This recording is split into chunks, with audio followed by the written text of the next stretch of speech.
I've never heard the office of the president. You'll notice if you ever watch GBTV or you watch us in the morning, you will see that I've never done anything in the radio, on radio, in the Oval Office. I have an exact duplicate of the Oval Office. I have only done the one bit that we do once a week, and it's written by me and a speechwriter, formerly a speechwriter of the President of the United States, and we keep that sacred. It's a set. It's a stupid set. But we don't ever taint that. We never taint it. Why? Because the office means more. The office elevates us. We're supposed to, it's Ronald Reagan.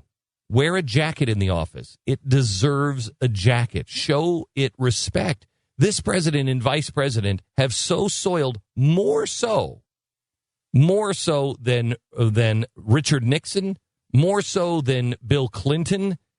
I mean, we could at least get the stains out of the carpet after Clinton. Nixon did a really horrible thing to the presidency. Horrible. Clinton, I don't think did worse than Nixon did, but Clinton really hurt our children with what he was doing in the Oval, and we did worse by accepting it. But this president has taken the entire office, not just the Oval, the entire office, and just made it into a printing press for money, a terrorist hangout, a place for communists, and now taken the seal and the dignity of the president and thrown it under the bus, where they're lying about people. They're completely changing what we are as a people, as a nation, and now using it to divide us and cause race riots. Because that's what this kind of rhetoric leads to.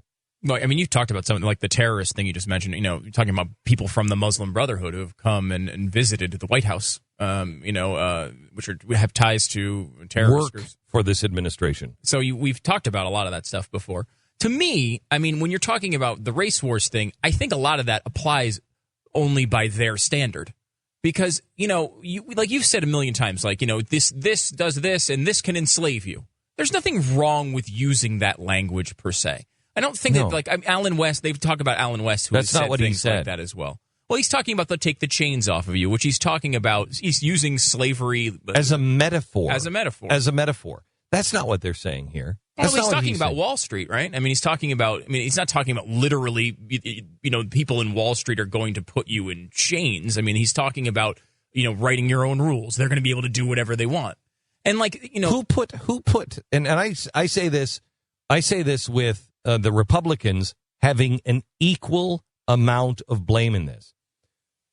Who is responsible for, if you want to use his rhetoric, putting people in chains? Freddie and Fannie, that's who. Congress saying you have to lower the standards. They enslaved people to debt by making it completely consequence-free. Mm-hmm. They are enslaving our children to the debt. I have no problem saying you want to enslave to debt.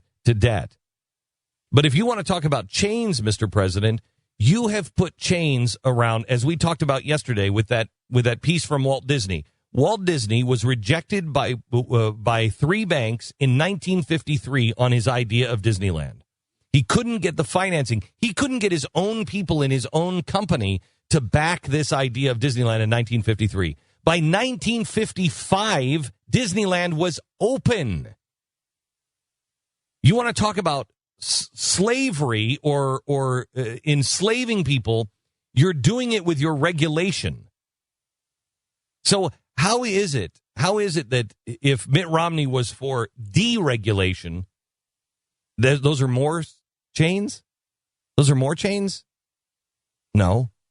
And then, I'm sorry, but with everything that is being said by the left, where they are saying, if my son looked like that, I have a son, he could have looked like that, he would have been killed. All the stuff that they've excused from the Black Panthers, all of the things that they've brushed under. Who was the congressman or the representative that yesterday came out with? It was up on the Blaze. I didn't see it. There's another one on race that I just read the headline on, where they were talking about how the GOP is targeting black people, and they don't say anything about the Black Panthers, who have come out yesterday and said they are going to be stepping on the necks of the GOP.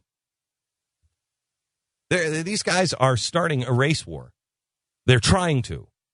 The great thing is I think that there is a peace and a fatigue. We're so tired of being tired. We're so tired of being angry. It doesn't work anymore. We were angry 2 years ago, 3 years ago. I'm not angry. I'm just tired of it. I'm just not going to deal with it anymore. I'm just tired. They lose.